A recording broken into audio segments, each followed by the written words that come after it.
So now in this video I thought we would look at this circuit again. What it is we're not pressing the switch, the LED is off because the transistor is off. If I close the switch, that turns the transistor on almost instantly. We got that current path right there. The capacitor does have to charge, but it does that almost instantly as well. And I didn't realize I was losing my grip on that.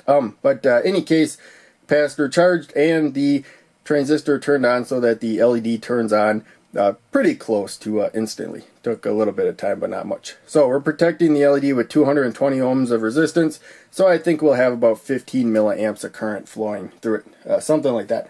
Now, when I release the switch, that stops providing the charge to keep the LED on, and then the capacitor's stored charge starts kicking in. But it's a relatively low value capacitor, 100 microfarad right there, and the current flowing through a 10K resistor is also going to be low right there, but the capacitor is going to discharge relatively quickly.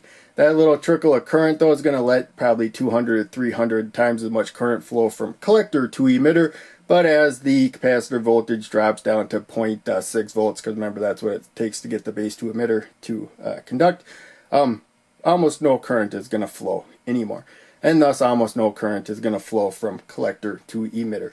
Even though it's 200 times as much, there's so little base to emitter that it ultimately cuts off how much flows from collector to emitter, and thus the LED turns off as you see there, but it takes time to fade. These like to jump out of the breadboard. Took a while for these pins to kind of get used to holding it. So thought I would mention that again. But in any case, short and sweet this time. Hope you enjoyed.